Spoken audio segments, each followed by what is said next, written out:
What's up, guys? It's DUMB Universe. We're gonna get started on a new death battle.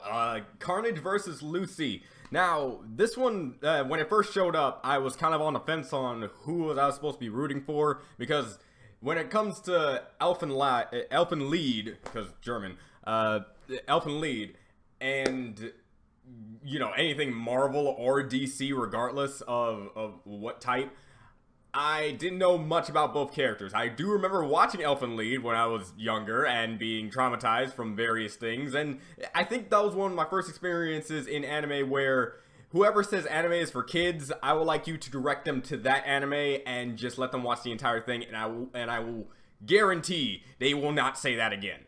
So, but as for Carnage, I only know a few things from, like, you know, Spider-Man games and a few comics that I heard from Comic Historian and stuff like that, but I can't say that I know 100% of each character. However, you know, usually when I don't know characters, I go online to see a little bit more about them, and I gotta say, Lucy has this in the bag.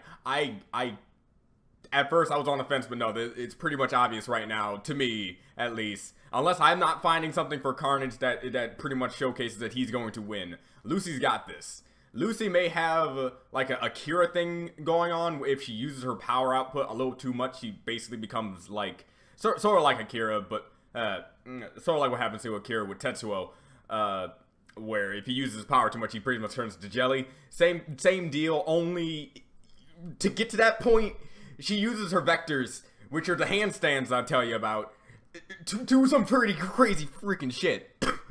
So, to tell you the truth, I'm going for Lucy on this one. Again, when it comes to like Marvel comics and DC alike, I don't know as the biggest like feats that certain characters have. But if there's one thing I do know about Marvel, a lot of their characters are pretty leveled, you could say. You're not gonna find Spider-Man tanking multi-planetary blasts to the face and him surviving and that sort of thing. Same thing goes for Carnage.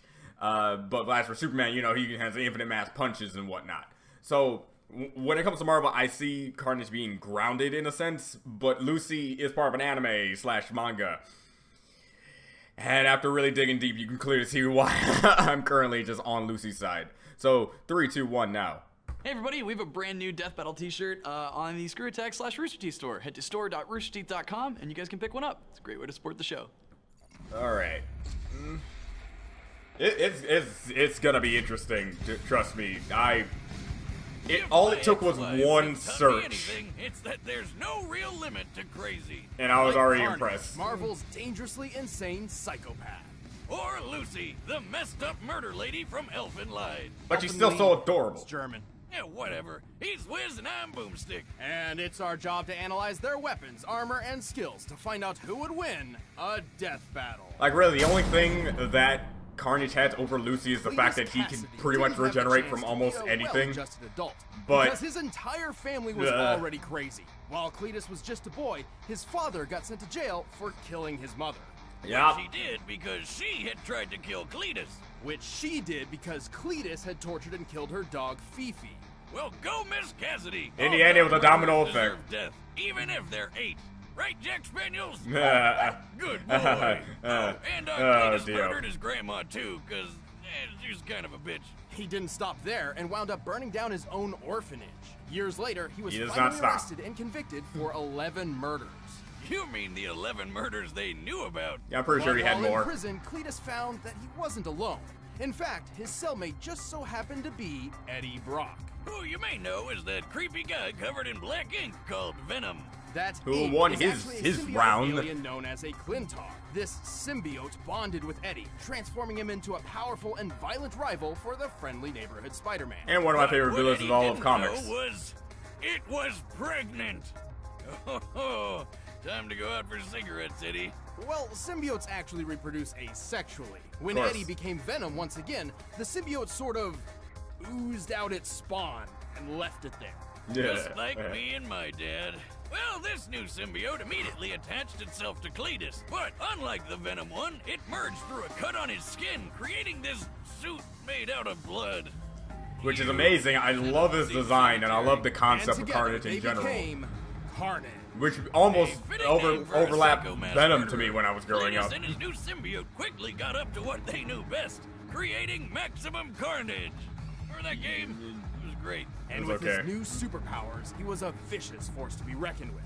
He has the same superhuman strength, speed, and durability as Venom, and supposedly, despite the fact he's not, like despite the fact that he looks he can shapeshift to make scrawnier, all sorts but of he's killer just as weapons, strong, like if not axes, stronger. Swords and spikes. He can even rip those weapons When it comes to the new off Venom himself movie, or I'm launch actually them at his hoping he victims. doesn't show up, Have you ever tried because I don't cutting want it your to be fingers off a and throwing them at Batman v people? Superman, hey, let's just throw in Doomsday because Doomsday kind of Symbiote can thing. also reach out with dozens of chaotic, The blood-soaked symbiote set tendrils, looks like perfect to for be strangling the confirmed people right he now, doesn't like wanna see. Riot and Scream With a single seem to be touch, okay on my Carnage book. can infect a person with a portion of his symbiote, controlling or torturing them at his leisure.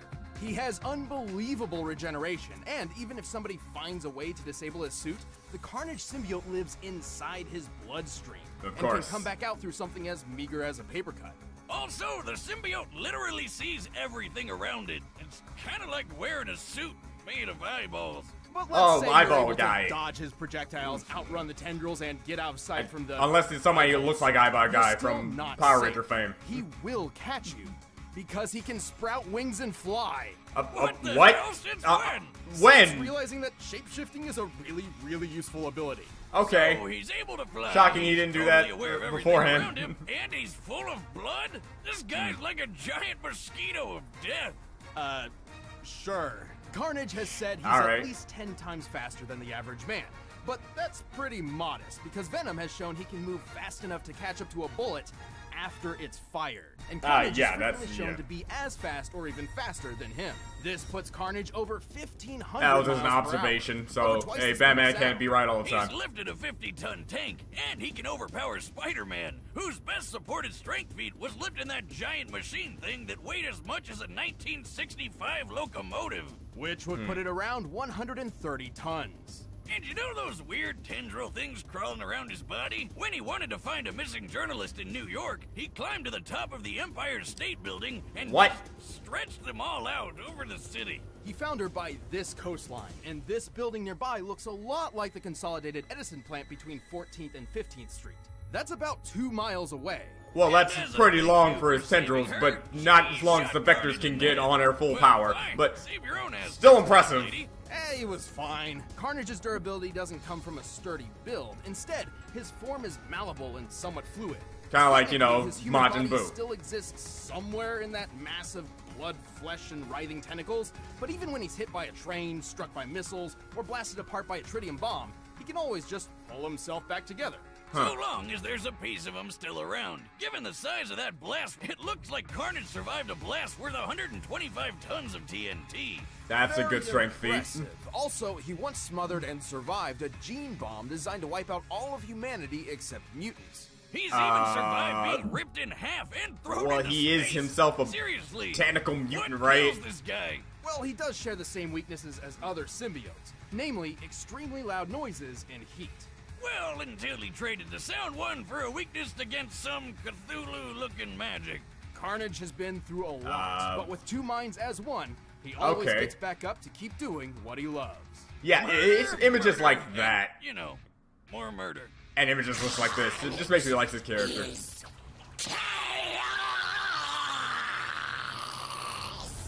The only problem with putting him in a show setting is that you can't really be as brutal as you can be with the manga. Sorry, comic. Every day, something, somewhere, comes ever closer to destroying. Not the same deal for Lucy.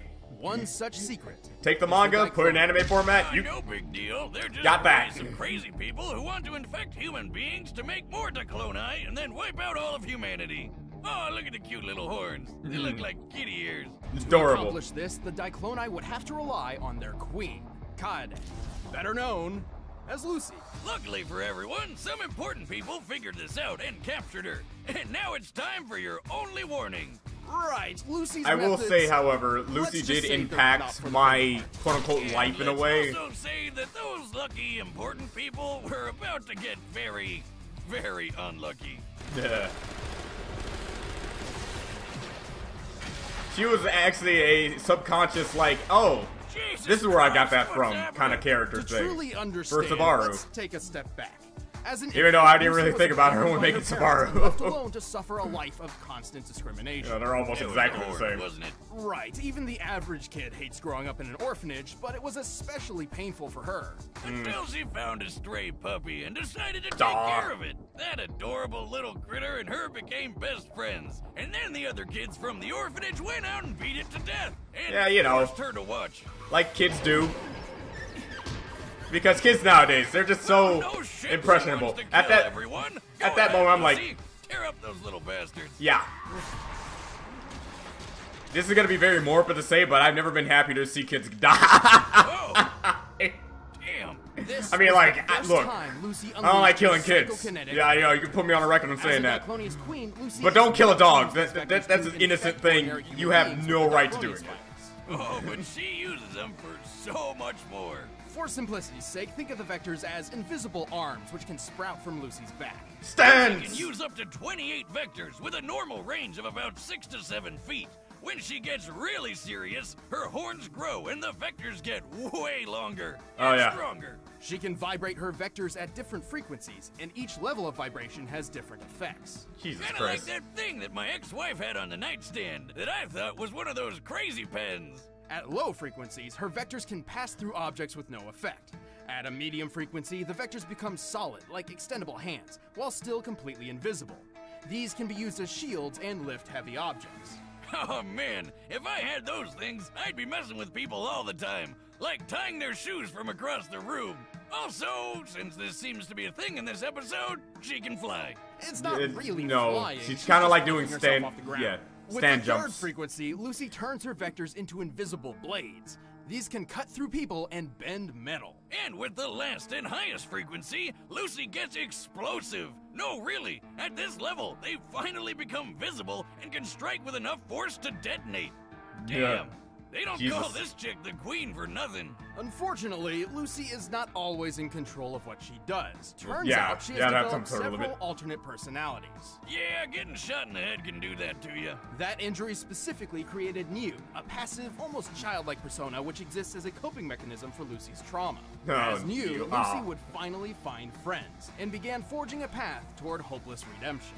Unlike her third personality, the so-called DNA voice, which constantly whispers in her ear that she's got a job to do. It's kind of like the third voice for Deadpool when he had to kill the Marvel Universe. It's like, hey, do it, She hey, can do it kill, too. kill, Lucy's kill. fast enough to Why block would bullets do from a it? point-blank range. And once, she actually saved herself from a bullet after she had already been shot. As in, while the bullet was traveling between her skin and her heart. Looks like she's getting shot by an MP5, which fires bullets at nearly 900 miles per hour. With her body type, the distance between Lucy's skin and heart is less than an inch, probably around 2.4 centimeters. Given the bullet speed and the distance her vector would have to reach from her back before the bullet hit her heart, her vector had to move nearly 1,900 miles per hour. That's over twice the speed of sound. She can throw That's a impressive. pin through a guy's skull. Brutal. And even tossed this giant boulder. When compared to this guy, Bando, whom we know is 6 feet tall, we can determine the boulder weighs about 75 tons. The Okay. vectors are also tough enough to block a missile from the Air Force. While the exact model of missile is unspecified, it is fairly large and likely an air-to-surface type. I bet it's one of the Air Force's SLAMs, or Standoff Land Attack Missile, built off the back of That's the a nice Navy's acronym. Harpoon missile. In fact, a harpoon is used against a different Diclonius at one point. So this beast slammed into her vector at 500 miles per hour with a 1,000-pound explosive yield, and it didn't even phase her. Yeah, Even without a vector I shield, probably she didn't survived even a have to pretty look this nasty up to already explosion be like, herself, yeah, though it did knock her she out. killed over 9,000 people. About the time she punched through an island. A strike literally compared to nuclear fusion. This kicked up a 100-foot tidal wave and a 9.2 magnitude earthquake. A level so high, there's only been 4 comparable quakes ever recorded. Okay, Her yeah. vectors can be as wide as buildings and reach into outer space. Except that's about when Lucy reaches her limit. Right. As a Diclonius, Lucy has a few severe weaknesses. Her vectors can be nullified if she's struck in the forehead, or if one of her horns are broken. Which is Also, the only if thing I can Lucy see pushes probably herself happening too for hard, Carnage to she win. starts to melt. Kinda like ice cream out in the Texas sun. It's not pretty. She's just a big puddle of goop with a face but she's still a total badass, even at her meltiest. While suffering agonizing pain, she was capable of single-handedly halting a massive military threat, while healing and protecting the person she loved most. Perhaps redemption wasn't so hopeless after all. Hey, let's watch What would you rather be, the guy in School Days or Kota? I get my chances with this universe. All right, Which is, you know, a little bit more dangerous, considering that it's like supernatural stuff, while School Days is just, you're just stupid, but you know. Alright, let's get this started. I saw the sneak peek, and I just have to say, I love how they're continuously using more 2D aspects to their fights to really set things up better. It's really good.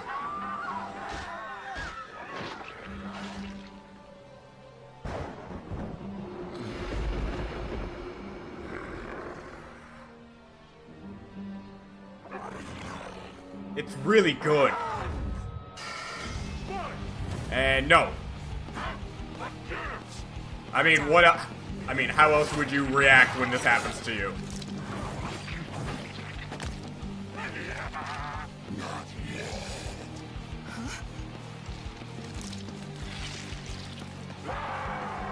Alright, just have to find a way to get past that, or, you know, blow them up, because apparently you can do that.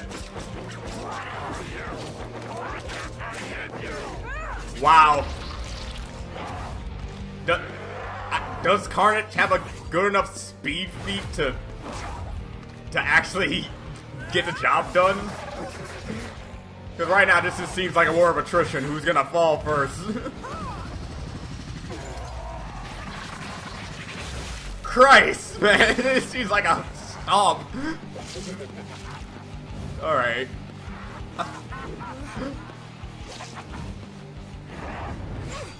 Oh, okay. Element Surprise would definitely help.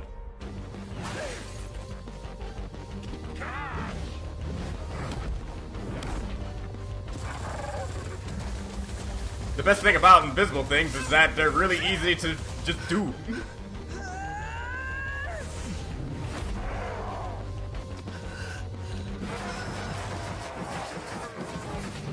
Just slicing him up is not working. You can pulverize him, he'll still come back. You're bleeding. Carnage is starving.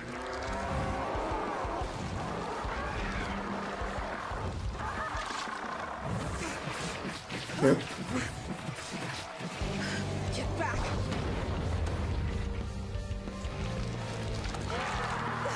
Oh man.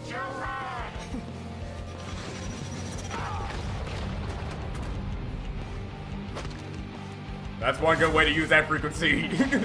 Does it hurt yet? Don't worry. I'll put you out of your misery. I'm liking this. I like how they're using this. Who cares?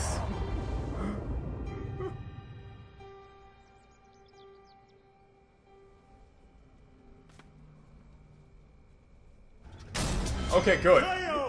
First, those kids at the orphanage Even managed to beat him even without having to turn to jelly. Hates dog killers, and for good reason. Carnage was a challenging opponent. It was incredibly difficult for Lucy to deal any lasting damage against him. He had the durability advantage in the bag, though Lucy fighting as a puddle proved she could take a lot of pain and keep on fighting. Sadly, Carnage came up short in pretty much everything else. Right, Carnage was tough, but not invincible.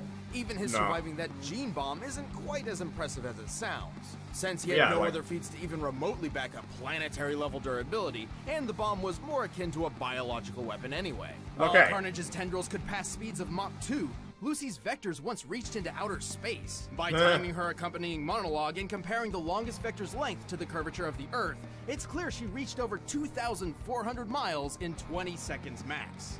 Way longer than Carnage's 2-mile feet. All moving at least 440,000 miles per hour.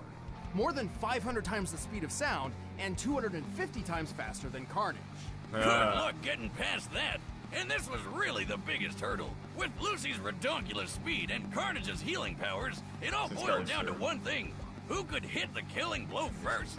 I mean, Carnage could respawn from scraps, so the only way to beat him for good was to totally vaporize him. And Lucy had the perfect answer to that. Remember that time she hit an island so hard she caused a 9.2 magnitude earthquake and a 100-foot tall tidal wave? Such a feat would require an enormous amount of explosive energy, approximately 31,000 tons of TNT. Yeah, that's way more than what he takes. It's literally compared to nuclear fusion in the Elfen Lied manga. Elfen Lied, it's German. The point is, in order to beat Carnage for good, Lucy needed to totally obliterate him, and she could do that. The heat produced within the initial impact of a nuclear explosion can reach temperatures up to 180,000 degrees Fahrenheit. More than 18 times hotter than the surface of the sun. And to top it off, heat was Carnage's biggest weakness. Even if Lucy's explosive force was just a fraction of this, it would still have been far too much for him. She just needed to smack him before he could power through her vectors, which chances were pretty slim for that happening anyway, because there's a bunch of them and they're so damn fast. Hitting Carnage with a big explosion punch was way easier. Cletus and his symbiote may have had the endurance, but Lucy's space-worthy speed, overwhelming presence, and nuclear strength won the day. She I'm happy for you, Lucy. Needed for a total victory and took the lead. There, I said it right, Wiz. Happy? The winner is Lucy. Good job, Boomstick. I'm proud of you. And is it just me, or in that moment she kind of looked like Monica? No wonder I kind of liked her when I was growing up. Commentary by clicking that box over there. Thank you, Chad. And if you want the battle music from this episode, you can get it in the link in the description below. He's not Chad. You're not Chad. Who's next? Octopus! And Zero Suit Gundam. What? Mobile Suit Gundam? Sorry. Wait. Oh, okay. As usual, John, it is paramount. It's paramount that you talk about the current battle, then the next battle. But that next battle is gonna be something. Now, okay. First things first. Lucy versus Carnage. After looking more into Lucy, I was pretty sure Lucy's got this, and I'm happy I was right. I was looking at that, I'm like, I don't see Carnage really being able to counter that, to the point where it's almost as if this is another one of those, man, it was kind of one-sided in a sense, even though they already stated that both could kill one another with a fatal blow, but just Lucy had way better everything. It was mostly just a battle between a person with great power and speed versus a guy who could tank a lot and regenerate from a lot of things. Regeneration is broken, but that's one way to overcome regeneration, make it so there's nothing else to regenerate from. And I gotta say, I love the 2D animation they're putting into these battles. It actually makes the battle feel more authentic and real. How you got real reactions, movements that you can only pull off while doing 2D stuff that you can't pull off with sprites, and yeah, great battle nonetheless. Lucy, I think I was reading JoJo's Bizarre Adventure by that time I met Lucy, and I just made like JoJo comparisons like 100 billion times, but I like how Lucy's just that type of character, and they really stayed. I remember someone putting in the comment section that the senses that Carnage has would have allowed him to just instantly, not technically see the vectors, but always know where they're coming and where they're coming and instantly dodge them because of his reaction speed. Turns out that's not the case. It's just regular senses. And if it's invisible and fast enough, he can't really do anything about it. So, there you go there. So, and as per usual, Death Battle doesn't get everything 100% correct. And so, if you have things that you believe they missed out on, hey, feel free to say them in my comment section if you feel like it. Just know, I'm just the guy who kind of looks at it and be like, oh, that's neat. While, actually putting it on their channel would help with their critiques when they actually start doing their, Desk of Death Battle, which they do answer questions for people who honestly have some concerns about, hey, isn't this battle a little too one-sided? And then they have good reason as to why they did it. One of the reasons why they did Spyro and Crash is because, was it Spyro and Crash or was it another battle? It was just a battle that they said, hey, this battle looks really fun to do, and we're gonna do it. And I get that. There's some people who would like to say Dio versus Hit because they both have time-related abilities, but God knows Dio can't beat Hit unless he's have an ascendant Dio, but that's about it. And so on and so forth. This battle was good, and I just like the brutal aspect to it. The only thing I wish kind of happened a little bit more, is some people brought this up in the comment section, is that, you know how they did a thing with Leon versus Frank in the zombie thing? They actually implemented zombies into the actual fight itself, because, you know, if you're going to represent their genre with their hazard, right? It would have been something else to see both Lucy and Carnage, because they did it in the beginning, but I would like to see throughout the battle they're just killing random civilians because they're in the way, kind of thing. And that's not really like either a nitpick or a concern. It's just more like, hey, that would have been fun for them to do, because these are the two most brutal characters that you can find around the street. So yeah, that's just like a slight missed opportunity, but nothing really to add or gain or lose from it, right? And yeah, all around, this was a good match, and it got me thinking initially. Unlike this battle, Optimus Prime versus Gundam, and I'm pretty sure by looking at this image, this is RX-78-2, I believe. Look, it's been a long time since I watched Gundam, so if I got that number wrong, and please do forgive me. But as you guys know, I'm a Gundam fan, and I don't think I ever actually mentioned that I'm a Transformers fan. I think you're just kind of defaulted to know that somebody likes Transformers, right? I'd be hard pressed to find like a lot of people are in my life to say they utterly hate like all forms of Transformers. So that sort of thing. But Gundam, that was a childhood show that I used to watch. So was Transformers. But here's the thing. I looked at the picture, and I'm pretty sure this is RX-78. And this image that they're using for Optimus is from the OG Generation 1, like, Transformers. Look, guys, I'm usually that dude who does his absolute damnedest to be like, hey, this makes sense. I can see two separate outcomes, and I am not the biggest debater when it comes to things that I'm not 100% sure about. If it isn't obvious, you know, I usually, you know, do my best to be like, hey, okay, this and that. Like Lucy versus Carnage, I didn't know both's highest maximum potential until I saw someone have more maximum potential than the other, type of thing. But this Gen 1 Optimus Prime is going to steamroll. I'm positive on this. And if I'm wrong, they're going to have to really bring out the stops on Gundam feats on me to prove to tell me otherwise. And if you guys want to give it a shot, go right on ahead. But Optimus Prime is going to steamroll this next one. I guarantee you. I guarantee you. And I also have to say, I'm actually pretty interested and proud and / kind of like, wow, I'm actually really interested. A lot of anime characters are showing up in this season of Death Battle, which is something, because, you know, it's usually not the case, and that's usually like a commodity, and we get it ever so often, and then when we do get it, you know, like, oh no, the anime character lost, or well, no, you didn't represent the anime character, or whatever.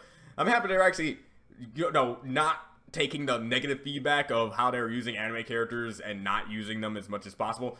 We have so many anime characters in this season, and I really like that. We just came off of a anime character versus like a comic book character, and now we're going straight into an anime character versus, well, technically just a standard cartoon character from a toy line that came first. So the toy line character, I guess. And I'm flabbergasted. But this one is like, why this current there are stronger Gundam. And I know they're doing the main character versus main character thing here, but there is stronger Gundam from other Gundam shows to fight Generation 1 Optimus Prime. If you don't know a particular like feats that this Optimus Prime has done, he is tanked like, well, I think it's because since he's comparable to Megatron, he can pretty much tank just as much as Megatron can, since they're pretty much equal in strength in a lot of ways. But he blew up Unicron. He blew up Unicron, which is about the size of Saturn. You could argue that he used like a device, but that device was technically still part of his arsenal. So if they use that, he's good. Another thing would be the fact that this Optimus Prime, unlike, let's say, I haven't watched every single new Transformers thing, so I don't know which one to really compare it to. But this one has a healing factor. He can repair himself. It's kind of like a healing factor. While, if I remember correctly, this type of Gundam can't do that. I could be wrong about that, though. But the only thing I can say is that this Optimus Prime is way stronger than people can give him credit for, or whatever the case. Because right now, he's got this in the bag. I have no doubt in my mind. Like, there's not a single scenario that I can bring up right now that makes it so that this Gundam can win. Maybe if you had like 5 other Gundams, 5 other Gundam from other different series, by the way, like 5 other Gundam from other different series come together to try to fight this one Optimus. You might have a chance, but no. This might be nostalgia talking and how I'm just singing the praises of my childhood show, but I gotta just throw that out there. If you have something to say otherwise, feel free. I'm just keeping this stance until this battle comes in September. This is GeoMe Universe. I'll see you guys next time. Bye.